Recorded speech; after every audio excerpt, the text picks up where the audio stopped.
MysteryWire.com, home of the unusual and unknown. From Area 51 to the paranormal, it's your source to the most vetted UFO stories and special investigations in the world. Take a journey into the universe of MysteryWire.com. Well, joining me now, Donna Francart, author of I've Seen Dead People, Diary of a Deputy Coroner. Welcome. Thank you for taking time to talk with me this morning. Well, good morning. Thanks for having me. So, Donna, you've written this book, fantastic book, available on Amazon. Had me hooked from pretty much the first page. A very good read, a good quick read, an easy read, and a fascinating read. Diary of a Deputy Coroner, talking of you as a deputy coroner, or former deputy coroner at this point, correct? Correct, former. Tell us a little bit, and our listeners and our readers, tell us a little bit about your career in a nutshell. Okay. Well, I was a deputy coroner for 8.5 years. And what a coroner does is when there's any suspicious, unwitnessed, or unsuspecting death, we are paged out. And so it could range anywhere from homicide, suicide, car fatality, drug overdose, fire, drowning. So it's all tragic, mostly tragedy. There's also like hospice cases and people that are in a hospital under 24 hours, then we're called in. What we do is we go to the scene. The scene is considered a crime scene until the investigation has been completed and it's ruled out that the person has not died by the hands of another. We pronounce the time of death, examine the body, draw fluids for toxicology, determine whether there's an autopsy. If we're going to order an autopsy, we attend autopsies. We will, of course, notify the family, bag and tag the body, lots of paperwork. And it's like putting a puzzle together. It's putting all the pieces of the puzzle together to rule out that someone hasn't died by the hands of someone else. And would you at this point consider that you had a normal job? Quote unquote normal? Normal? Not at all.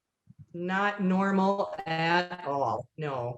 It's as my book said, it's like a roller coaster, an emotional roller coaster, because you're not only dealing with the dead, a lot of gore, tragedy. You've got families' emotions that you're dealing with that are given news that a blow, it's like one of the lowest and darkest hours of their life when they lose a loved one. But not only that, spirits would attach to me, and most of them did not cross over my threshold, but many of them did. And they also made themselves known in my home and to my sons as well.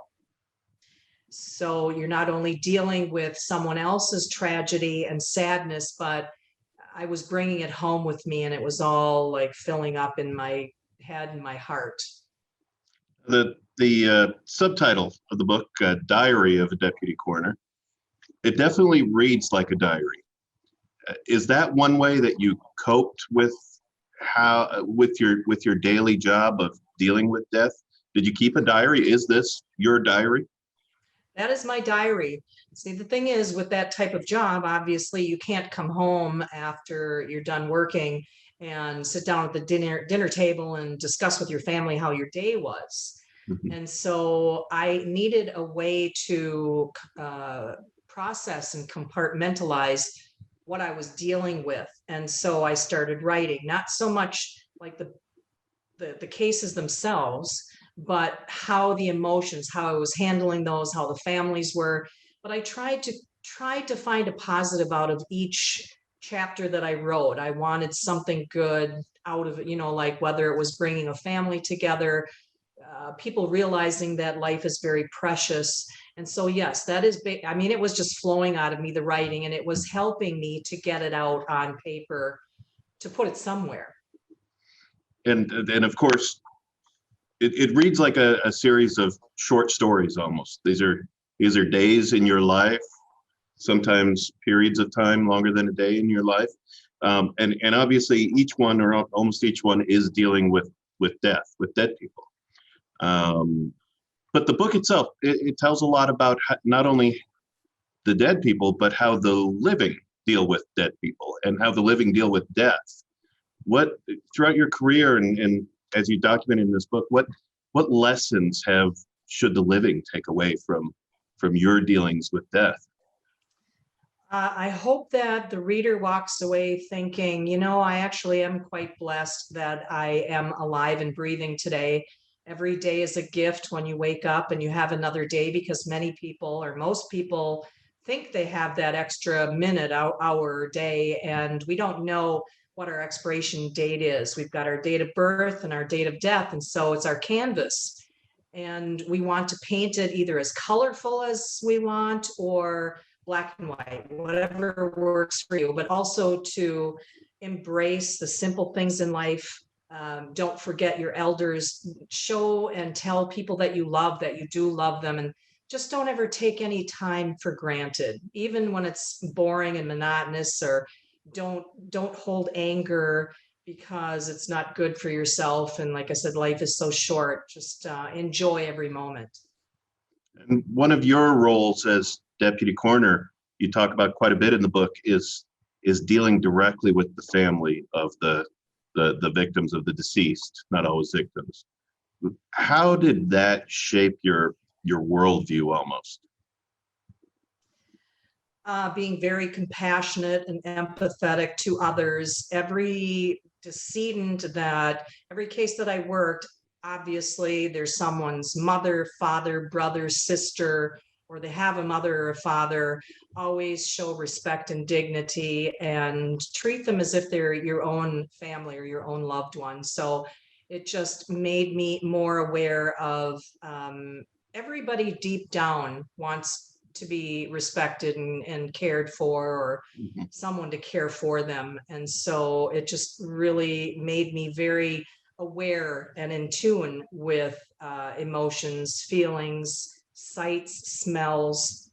Sometimes I'm over analytical in things that my surroundings. Now, if obviously the title, I've Seen Dead People, kind of alludes to the I see dead people. And you mentioned this a little bit ago. You have seen, in your belief, you've seen dead people, people that you've dealt with, that you've, I don't know if you'd say worked with, but handled. Tell us one of those stories about literally seeing someone from the other side. From the other side when they're visiting, or once they're after they've passed? Okay. Well, I could share with you one of the stories, one of the cases that I worked that's in the book that very much stood out in my heart and my head. And that was that there was an elderly lady. She was on oxygen and the machine was plugged in. There had been a storm and a vehicle had hit a telephone pole. So all of the electricity had gone out and she panicked. And because she wasn't the machine went off. So she called 911. By the time they got there, she had already expired, but there wasn't anything suspicious. Doors were locked. The phone was in her lap. And by the time I was paged out and I arrived, she was laying on the floor because of the paramedics trying to see what they could do to revive her. It was too late. And so with that storm, we only had flashlights that we were working with. So of course, on top of the thunder and lightning in the background and working in the darkness, we did what we needed to do for the investigation. And then that was, let's say, about an hour and a half. And then the officers had gone out to their squad cars to either fill out paperwork or perhaps they were notifying other family members. The immediate family members had been notified. And so I was in the living room I was in the kitchen. The decedent was in the living room and it was connected. And I would always talk to the decedents, not full on conversations. And I wouldn't do it when there'd be a room full of people, but when I was finishing up what I was doing, and I would talk to them because I felt many of them, their souls were still there. You could feel it when you're at a crime, and I should say all crime scenes, but at the scene, you can feel that person's soul around you, the energy, because I do believe that the soul and the energy does move on, continues on. You leave your body behind. So anyhow, this lady was on the floor and I was talking to her and I said, oh, let's say her name was Audrey. Audrey, I'm so sorry. You must have been so frightened, but I know now that you're at peace and you're with your angels and guardian angels, and please don't be afraid anymore. No sooner had I said that, and a grandfather clock chimed. Now I'd been there for like an hour and a half and there'd been no chiming, but as soon as I said that, it chimed, and I looked at my phone because it was dark, right? I looked at my phone and it wasn't like the quarter after or half hour or right on the hour. And I looked back at her and I thought, she's talking to me. She's letting me know she's still in the room. And it actually comforted me. It didn't frighten me. It comforted me because it was her way of letting me know. So then let's say another hour it was, I'm guessing, guesstimation of about an hour by the time the funeral directors, there was nothing suspicious. So she was going to a funeral home. They came for the transport. We put her up on the gurney and then it was zipped up. As we're walking out the door, the clock chimed again, and I knew she was saying goodbye to her family, or to her home, I should say, because she lived alone. And it was bittersweet. And there were many other circumstances, and I did put several of them in the book. And they have ways of letting me know they're there, or connecting with me. There was one that really caught my attention. It was the story of Elsie, and you given her her own chapter. Tell us a little bit about Elsie and your experience with that. Okay. Well, Elsie was a elderly neighbor lady, and she had passed away. So let's say about 6 months to a year later, I had a friend from high school. Her and her husband lived in another state, but she was in town because she had a lot of friends from that time when they lived in the Midwest in Wisconsin, where I live. And so we had gotten together, went for dinner, we're chit chat. And so she brought me home. We're in the driveway, and let's say it's about, we talked a lot. There's a lot of catching up. It was dark except for the moon. It was a night where the moon was so bright, and we're talking, and I'm looking at her because she had driven, and she's a medium. So what she calls it is blinking, and I've seen her blink. She connects with spirits. That one pupil is small and the other one gets large. But anyhow, so she connects with spirits, and she was listening, but she was kind of looking off to the neighbor, which would be where Elsie lived. And I said, "What are you looking at?" She said, "Well, I'm looking at an elderly lady that's standing on the steps right there." Our driveway was connected to their back steps. I said, "What do you mean, an elderly lady? Describe her to me." And so she did, but it was kind of generic. Oh, she's, got the shorter hair. She's got the longer dress like the elderly ladies do with the muumuu. I'm thinking, well, yeah, that's pretty generic. Let's hear some more. And she said, "Well, she looks like she's waiting for someone. Did you have an elderly lady that lives there or lived there?" And I said, "Well, there was, but she passed away." "Well, would you like to see her?" I said, "Yes, I'd love to see her." "Well, take your phone out and take a picture." "Really?" So I took my phone out, snapped it, went back to the gallery, opened it up, and there she was, my neighbor, standing on the steps. I swear to you, as God is my witness, looking out at the street. Of course, I had the chills from my head to my toes. And I'm like, "Oh my God." Well, one of my sons was still living with me. And so I'm figuring he's in the house. He's got to see this. So I'm, texting him, "You got to get out here." Well, she said, "You have to hurry because they fade away within like 10, 15 minutes. Well, by the time he noticed my text and he came out, he got in the back of the car. I pulled it up. It was black. She was gone. So then I'm saying, "Oh, she's gone." And next thing you know, I was zapped in the rear, in my butt. And I said, "Oh my God," "Oh my God." I said a couple of words. And then I said, "Do you have heated seats?" And she laughed and she said, "Can you see me?" And there you go. She said, "Oh, well, I've heated seats, but Donna, it is summer." "Oh, yeah, that's right." She said, "It's just Elsie." She was sending energy through to my phone and my butt to let me know that she knew I'd taken her picture. Now I thought, this is a little bit too close for comfort. I don't like this. I don't want to get too much into that stuff. I have enough going on. And so we called it a night. Actually, she zapped my butt twice. Right. That's when I was like, "I'm out of here. Good night. Thank you. Great seeing you. Let's talk tomorrow." And off I went into the house. Well, when I get into the house, my head started buzzing. It was almost like, when you're out in the country or wherever and there's high wires and it's bzzz, really loud. I had that in my head and I thought maybe I was having a stroke. I didn't know what was going on. So of course, rather than call 911, I call my friend. I don't know why I did. And she said, "Oh, that, usually when you connect with spirits, that's when you have all that energy that's going through your system. It's going to could take a half hour, but just do something to stay busy and it'll eventually subside, which it did in about a half hour. I took a shower, like midnight or whenever it was, 1 o'clock in the morning, but that was very unnerving. But she said, oh, my husband and I, we do that all the time. If we want to see if there's a spirit there, we just take a picture with our phone and it's there for several minutes. I swear to God, it was there. It was the weirdest thing. That's fascinating. Absolutely fascinating. Thank you. Now, this wasn't obviously your first experience with an entity, something from somewhere else. And somewhere else, I don't mean physically somewhere else, because obviously a lot of them were at home. You also worked at a funeral home, a part-time or a full-time in-between job, I guess you would say. You were weekends on coroner duty and weekday. Well, I had been in the travel business for over 30 years. Right. That was my full time, but then I took a sabbatical from that because I needed that break. Yeah. So of course, working as a deputy coroner, I knew a lot of the funeral home directors and owners. And there was one in particular that was looking for an office manager. And I thought, well, that's great. I'll try something like that. And she gave me the position. And so, yes, I was there for 2 years. So then I was around death 7 days a week. And you talk about some guess you'd have to say paranormal experiences you had at that home too. Oh, yes.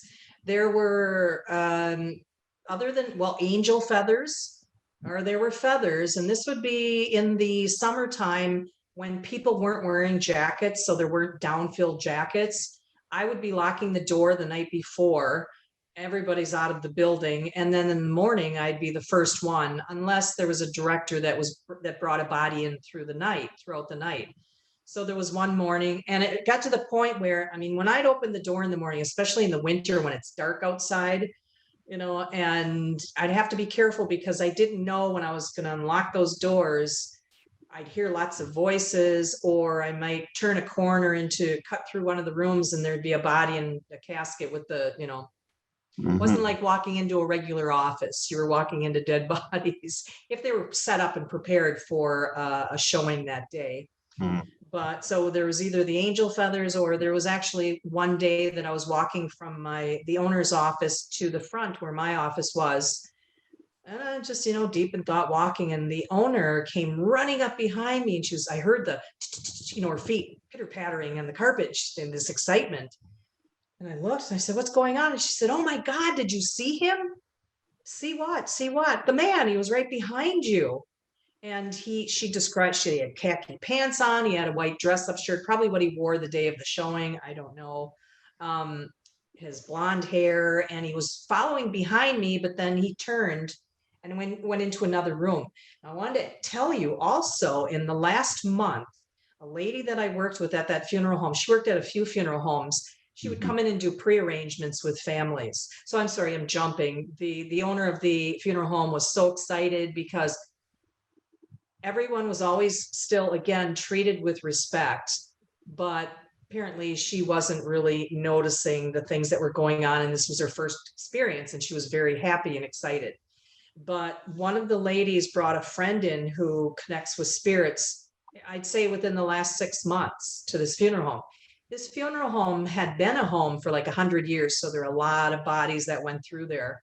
Mm-hmm. And she said that he walked right into one of the viewing rooms and he went up to one of the walls. He put his hand up on the wall, and she said he started shaking uncontrollably, and he hightailed it out of that funeral home. And he told her he would never go back in there again, but he wouldn't tell her what he was feeling or seeing, whatever it was. And I'm thinking, I'm glad you didn't tell me that at the time. No wonder I had the hair on the back of my neck for 2 years. I started wearing a cross, and it was just unnerving.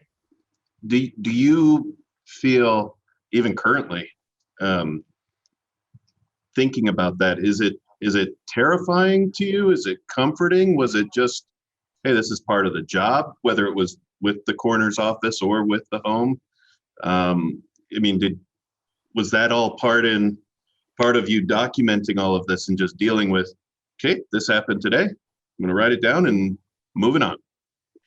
It got to that point. I mean, I was very lucky that all of the experiences that I had, they were all good entities. I didn't have that creep. Well, except there was one, and I wrote in the book, you probably read it, the man, and he followed us to another home, and then he appeared in front of my son. But it was uncomfortable, but then I got used to it, because there were days that it's like you could smell that death coming in, and I just like, oh, not today, please. I just need a break. But actually, even about a month now, I haven't been a deputy coroner since 2015. I still have things going on. I was told I'm like a beacon of light by a medium, because I was like doing what I was told was I was doing the work of for God, and with showing the dignity and respect and compassion, and making sure that if someone died at the hands of another, that they were caught and found and there was justice. And so I was an open lighthouse to these spirits. Now, many that would die tragically, they weren't ready to die. And so they were confused. They didn't know what to do. They didn't know where to go, or they didn't really believe they were dead. And so they'd linger around, or they'd follow me home. So many of them attached because either I was nice to them and they didn't know where to go. There were times that I would sage, or I'd say, you need to go to the light. Please go to the light. But they were all good. Good as in they weren't scary. My mom, now she passed away a year and a half ago, and she also had a lot of activity where she lives. She was in a condo, and then the condos surrounding her were also having activity. And I don't know if it was over an Indian burial ground, but I don't know if I had this one in the book. My mom was in the hospital prior to her death, and she has a landline, or had a landline. So we have family. She's from Ireland. So we had family in Ireland, and she asked me if I'd stop at her place and then call all the family and let them know she was okay. So that morning, before going up to the hospital to see her, I stopped at her place, made the phone call without being too personal. I had to use the restroom, and, no big, okay, went into the restroom, did my thing, went to the hospital. She was released that day. So the rest of my family came, and we all brought her home, and then we were in her condo. Now I'm saying maybe 6-7 hours later, nobody had been in her condo. At some point I went into the bathroom, and from the time I was there that morning to the afternoon, something had been in there and scratched a peace sign and some letters in her mirror in her bathroom. Now, is it only diamonds that can scratch a mirror? And it was just my brother and sister there, grown adults, no kids. So there's no one else that would have been in there and scratched. But she had a little boy spirit that would show up, and other entities. And as a matter of fact, when she passed away, I had that condo, and I thought, nope, I'm selling it. I can't. There's too much going on there. Too much. And you kind of touch on one point there, and just in the way you tell that event, tell that story of that event happening, is that while you're taking all of these deaths seriously and respectfully, you're human, and so are the other people around you, and everyone deals with death and deals with death in their work differently, and you do talk quite a bit in the book about you might say gallows humor. People in this business, even in the media business, definitely in the medical business, they have different ways of coping. But like you said, you always tried to stay with the straight and narrow and respectful, but you had other people that dealt with it differently, right? Yes. Even at scenes. Yes. And I'm sorry, I don't know what the medical terminology is of what that is when people start laughing under a lot of stress, or when they're in situations like that. You're right. I stayed on the straight and narrow, maybe because I was so in tune to these spirits. I felt like they were there with me, and I didn't want them to be disrespected. Yes, there were circumstances that I put in the book that I thought you shouldn't be doing that. And I would tell them, they're watching you. I know it sounds odd, but they are. Now, one last question here. you obviously, your job was to be called out to scenes, to places where people had passed on. Lately, we at Mystery Web, we've done a lot of reporting on near-death experiences. People who have either in their own mind or medically passed on, have been dead and come back. Did you ever come across anything like that? Anyone who could speak physically to you that says that they've been to the other side? Yes, as a matter of fact, a friend of mine, happened to him. He's in his late 60s. He had surgery, I'd say within the last 6, 7 months. He had issues. He had a near-death experience. He told me, it's like I've read the similar stories where they see the light and the warmth, and it's so beautiful. And he watched as he left his body from the bed, and his father, who had passed, and a young son had passed away, were waiting for him. And he then was almost to them.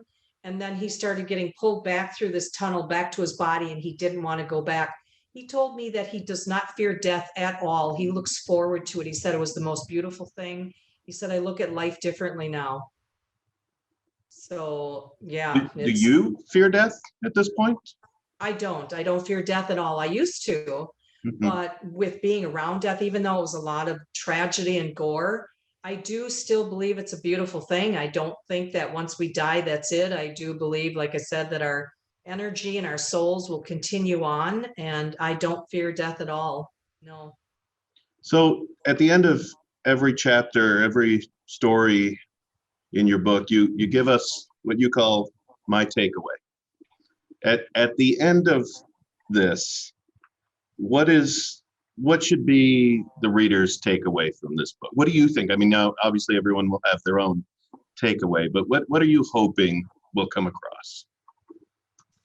I hope, well, first off, I wanted people to know that, like the coroner, I'm sure many of the cases that I worked on, because they're in such grief and sadness, that they might not remember my name, they might not remember my face, but hopefully they'll remember that there was someone there that took care of their loved one and did it in a respectful way. And I hope that the world knows that many people that are in the death industry, just everything that's all involved and entailed. And I hope that